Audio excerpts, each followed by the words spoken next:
ജാമ്യയുടെ കോൺവെക്കേഷനുമായി ബന്ധപ്പെട്ട അവിടുത്തെ ഇപ്പോൾ നടന്നുകൊണ്ടിരിക്കുന്ന ഇന്നലെയും മിനിഞ്ഞാന്നുമായി പ്രോഗ്രാമുകൾ ലൈവിലും അല്ലാതെയുമൊക്കെ ആയിട്ട് കണ്ട ശ്രോതാക്കളുണ്ട്. ഒപ്പം ഇന്നത്തെ പ്രോഗ്രാമിന് ലൈവായിട്ട് അവിടെ പങ്കെടുക്കാൻ വേണ്ടിയിട്ട് ഉദ്ദേശിച്ച് വരുന്ന ആളുകളുണ്ട്. തിരുവനന്തപുരം മുതൽ ഇങ്ങ് കാസർഗോഡ് വരെയുള്ള പല സ്ഥലങ്ങളിൽ നിന്നും വാഹനം സൗകര്യപ്പെടുത്തിക്കൊണ്ട് കുടുംബമായും കൂട്ടുകാരോടൊപ്പമൊക്കെ യാത്ര പുറപ്പെട്ട് കഴിഞ്ഞിട്ടുണ്ട് പല ആളുകളും യാത്രയ്ക്കുള്ള തയ്യാറെടുപ്പുകളാണ്. അടുത്ത പ്രദേശങ്ങളിൽ നിന്നുള്ളൊക്കെ ആളുകളൊക്കെ ആയിട്ടുള്ള ആളുകൾ അവിടെ വന്നുകൊണ്ട് വരാൻ വേണ്ടിയിട്ട് തയ്യാറാകുന്നു. എന്താണ്, എവിടെ വെച്ചാണ് നമ്മുടെ കോൺവെക്കേഷൻ നടക്കുന്നത്, പ്രത്യേകിച്ച് ഇന്നത്തെ പ്രോഗ്രാം, ഇന്നലത്തേതും മിനിഞ്ഞാന്നത്തേതും എനിക്ക് തോന്നുന്നു ജാമ്യയുടെ പരിസരത്ത് തന്നെയായിരിക്കും ഉണ്ടായിരിക്കുക. എന്നാൽ ഇന്നത്തെ നമ്മുടെ പ്രോഗ്രാമിനെ കുറിച്ച് ഒരു അവബോധം ആളുകൾക്ക് കൊടുക്കാം. അൽഹംദുലില്ലാ, ജാമിഅൽ ഹിന്ദിന്റെ 3ാമത് സനദ്ദാന സമ്മേളനമാണ്. അതിന്റെ ഏറ്റവും പ്രൗഢഗംഭീരമായ പ്രോഗ്രാം സനത് കൊടുക്കുന്നത്. അതെല്ലാം ഇന്നാണ്. അൽഹംദുലില്ലാ, ഇന്ന് വൈകുന്നേരം 4 മണി മുതൽ മലപ്പുറം ജില്ലയിൽ വേങ്ങര സഭാ സ്ക്വയർ എന്ന് പറയുന്ന ഒരു സ്ഥലത്താണ് നമ്മുടെ ഇന്നത്തെ പ്രോഗ്രാം നടക്കുന്നത്. 4 മണിക്ക് കൃത്യം ബാങ്ക് വിളിച്ച അസർ നിസ്കാരം ഉടനെ തന്നെ നിസ്കരിച്ച് തുടങ്ങാനാണ് നമ്മുടെ പ്ലാന്. 4 മണി മുതൽ ആരംഭിച്ച് 10 മണി വരെ നീണ്ടു നിൽക്കുന്ന, എന്നാൽ വ്യത്യസ്തമായ സംസാരങ്ങളും അതോടൊപ്പം പ്രോഗ്രാമുകളും ഉൾക്കൊള്ളിച്ചുകൊണ്ടുള്ള ഒരു ബൃഹത്തായ പരിപാടിയാണ് ഇന്ന് നടക്കാനിരിക്കുന്നത്. നസ്രുല്ലാ സ്വലാഹി അവർ പറഞ്ഞതുപോലെ തന്നെ കേരളത്തിന്റെ വിവിധ ഭാഗങ്ങളിൽ നിന്നും കേരളത്തിന് പുറത്തു നിന്നും ഇന്നലെ തന്നെയും ഒരുപാട് ആളുകൾ, 100-ലധികം ആളുകൾ ജാമ്യയിലെത്തിയിട്ടുണ്ട്. ഇന്നവർ പല സ്ഥലങ്ങളിലായി, പള്ളികളിലായി താമസിച്ച് ഇന്നത്തെ പ്രോഗ്രാമിലേക്ക് എത്തിയിട്ടുണ്ട്. ഇന്നലെ തന്നെ എത്തിയിട്ടുണ്ട്. അൽഹംദുലില്ലാ, ഒരുപാട് പ്രോഗ്രാമുകൾ ഇതിനകം കഴിഞ്ഞു. ഇന്നത്തെ പ്രോഗ്രാമിൽ പ്രധാനമായും നമുക്കുള്ളത് ഉദ്ഘാടന സെഷനാണ്. തീർച്ചയായിട്ടും.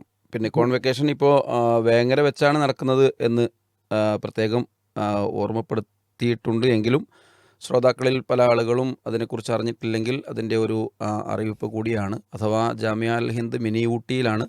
അതിൻ്റെ ലേഡീസ് ക്യാമ്പസ് ഉള്ളത് പാണക്കാടാണ്. 2 സ്ഥാപനങ്ങളിലും അതിൻ്റെ പരിസരങ്ങളിലായിട്ട് പ്രോഗ്രാം നടന്നുകൊണ്ടിരിക്കുന്നു, ഇന്നലെയും മിനിഞ്ഞാന്നുമായിട്ട്. എന്നാൽ കോൺവെക്കേഷനുമായി ബിരുദദാന ചടങ്ങും കാര്യങ്ങളൊക്കെ നടക്കുന്നത് ഞാൻ മനസ്സിലാക്കുന്നു ഹിക്കമി പറഞ്ഞതുപോലെ വേങ്ങരയിൽ വെച്ചാണ്. സഭാ സ്ക്വയർ എന്ന് പറഞ്ഞു കഴിഞ്ഞാൽ അവിടെ വളരെ വിശാലമായ ഫുട്ബോൾ മൈതാനിയാണെന്ന് മനസ്സിലാക്കുന്നു.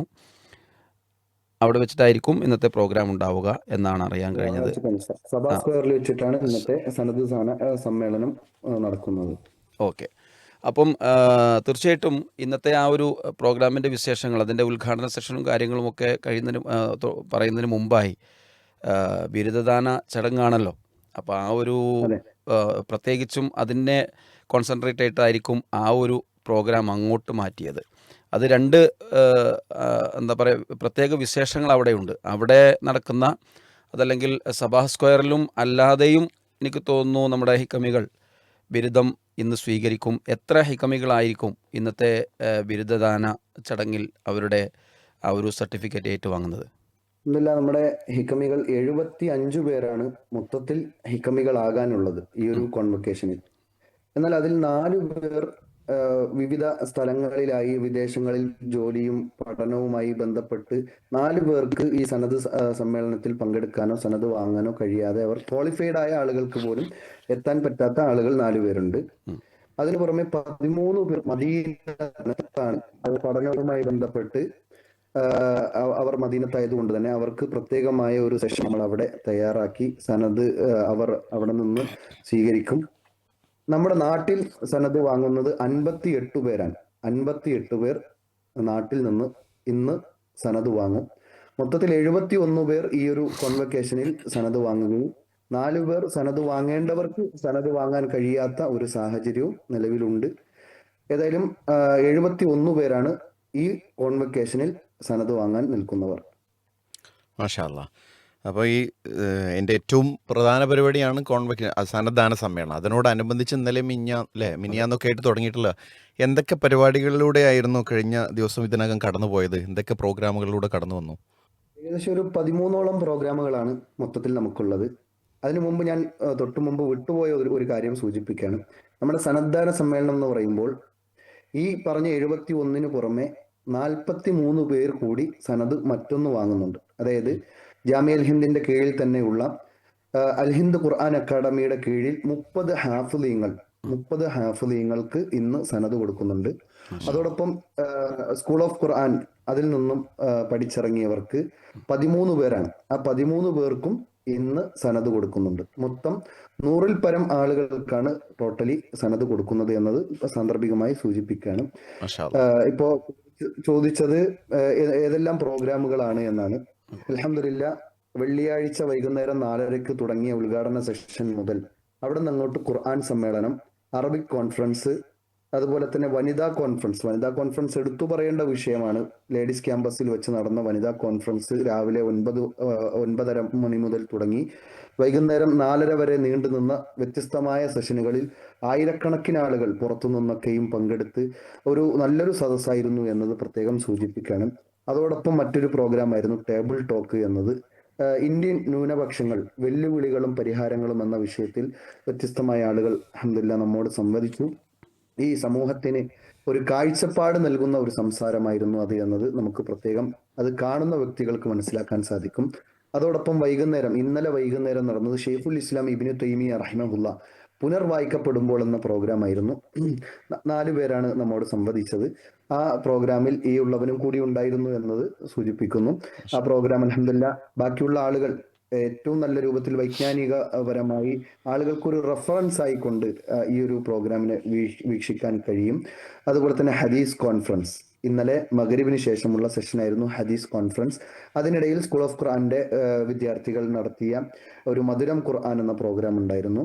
അതുപോലെ തന്നെ അതേ സമയത്ത് മറ്റൊരു വേദിയിൽ അന്നസായിം എന്ന് പറഞ്ഞ് ഹിഫ്ള് കോളേജിൽ നിന്ന് പഠിച്ചിറങ്ങിയ കുട്ടികൾക്കുള്ള അലുമിനി മീറ്റ് ഉണ്ടായിരുന്നു. ഇന്ന് രാവിലെ മുതൽ ഇന്ന് രാവിലെ 3-4 സെഷനുകൾ വ്യത്യസ്തമായതുണ്ട്. ലേഡീസ് ക്യാമ്പസിൽ ഗേൾസ് ഗ്യാതറിംഗ് എന്ന പ്രോഗ്രാം ഉണ്ട്. അതുപോലെ തന്നെ മെയിൻ ക്യാമ്പസിൽ അത്തിബിയാൻ എന്ന് പറഞ്ഞ AQA, അതായത് അൽ ഹിന്ദ് ഖുർആൻ അക്കാദമിയുടെ കീഴിലുള്ള വ്യത്യസ്തമായ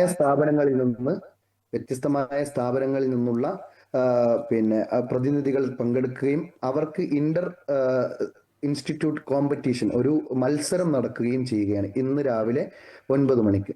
അതേ സമയത്ത് മറ്റൊരു വേദിയിൽ അൽ മുഹിമ്മ എന്ന് പറയുന്ന പേരിൽ ജാമിയയിൽ പഠിച്ചിറങ്ങിയ മുഴുവൻ സനത് വാങ്ങിയവരും വാങ്ങാത്തവരും നിലവിൽ പഠിച്ച് കഴിഞ്ഞ വർഷം ഇറങ്ങിയവരും എല്ലാവർക്കും ഉള്ള ഒരു മീറ്റിംഗ് ഇൻഷാ അല്ലാഹ് ഇന്ന് 10 മണി മുതൽ 1 മണി വരെ നീണ്ടു നിൽക്കുന്ന ഒരു സെഷൻ. അതോടൊപ്പം അവരുടെ ഭാര്യമാർക്ക് വേണ്ടി പ്രത്യേകമായ ഒരു സെഷൻ ഉണ്ട്. അത് കഴിഞ്ഞിട്ടാണ് ഇൻഷാ അല്ലാഹ് അസറിന് ശേഷം ഉദ്ഘാടന സെഷനും അതുപോലെ സന്നദ്ധാന സമ്മേളനങ്ങളും ഡോക്യുമെന്ററികളും ഒക്കെ പ്രദർശിപ്പിക്കാൻ നമുക്കുള്ളത്. എന്തായാലും വളരെ വിശാലമായ, പ്രത്യേകിച്ച് എടുത്തു പറയേണ്ട ഒരു വിഷയം എന്ന് പറഞ്ഞു കഴിഞ്ഞാൽ ലേഡീസ് കോൺഫറൻസ്. മിക്കവാറും നമ്മുടെ സമ്മേളനങ്ങളിലും പ്രോഗ്രാമുകളിലുമൊക്കെ ലേഡീസ് കോൺഫറൻസ് ഉണ്ടാവാറുള്ളത്, വനിതാ സമ്മേളനം ഉണ്ടാവാറുള്ളത് ആ സെഷനിങ്ങനെ നടന്നു പോയിക്കൊണ്ടിരിക്കുന്നതിൻ്റെ ഇടയിൽ ഒരു 1.5 മണിക്കൂർ 2 മണിക്കൂർ ടൈമാണ്. പ്രത്യേകിച്ച് ഹൈക്കമയിൽ നിന്ന് നമുക്ക് കേൾക്കാൻ പറ്റിയത് രാവിലെ 10 മണി മുതൽ 9:30 മണി മുതൽ വൈകുന്നേരം 4:30 മണി വരെ വനിതകൾക്ക് മാത്രമായി അവിടെ മറ്റൊരു പുരുഷ സാന്നിധ്യമില്ലാത്ത രൂപത്തിൽ വളരെ സൗന്ദര്യപരമായ തന്നെ വളരെ കണ്ടീഷനായിട്ട് നമ്മൾ ഒരുക്കിയ ഒരു പന്തലായിരുന്നു, വേദിയായിരുന്നു, സദസ്സായിരുന്നു എന്നറിയാൻ പറ്റി. നമ്മുടെ പെൺമക്കളും അതുപോലെ തന്നെ ഭാര്യമാരുമൊക്കെ അവിടെ പങ്കെടുത്തവരുണ്ട്. എന്തായാലും വളരെ നല്ല ഒരു പ്രോഗ്രാമിൻ്റെ തുടർച്ചയിൽ ഇൻഷാ അല്ലാഹ് ഇന്ന് വൈകുന്നേരം നമ്മൾ കോൺവെക്കേഷൻ പ്രോഗ്രാമിലേക്ക് എത്തുമ്പോൾ ആരൊക്കെയാണ് പ്രധാന ഗസ്റ്റുകൾ, അവിടുത്തെ അതിഥികൾ എന്നറിയാൻ താല്പര്യമുണ്ട്. നമുക്ക് പ്രധാനമായും ഇന്ത്യയിലും ലോകത്ത് അറിയപ്പെട്ടതുമായ കുറച്ച് പണ്ഡിതന്മാരെ, 3 പണ്ഡിതന്മാരെ നമുക്ക് കിട്ടിയിട്ടുണ്ട്. ഡോക്ടർ സുഫിയാൻ ഖാദി, അതുപോലെ തന്നെ അബുൽ ഖാസിം അബ്ദുൽ അലി അൽ മദനി, അതുപോലെ തന്നെ ഉദ്ഘാടന സെഷൻ നിർവഹിച്ച അബ്ദുൽ ലത്തീഫ് അൽ ഖിന്ദി, ഇവരെ പോലെയുള്ള പ്രഗത്ഭരായ പണ്ഡിതന്മാരെ നമുക്ക് ലഭിച്ചിട്ടുണ്ട്. അതിനു പുറമെ അബ്ദുൽ ലത്തീഫ് അൽ ഖിന്ദിയുടെ സംസാരം ഇന്നും ഉണ്ടാവും അല്ലേ? ഇൻഷാ അല്ലാഹ് ഇന്ന് നമ്മുടെ ഉദ്ഘാടന സെഷൻ നിർവഹിക്കുന്നത് അബുൽ ഖാസിം അബ്ദുൽ അലി അൽ മദനിയാണ്. നമ്മുടെ കുഞ്ഞാലിക്കുട്ടി അവർ ഇന്നലെ വന്നു പോയിട്ടുണ്ട്.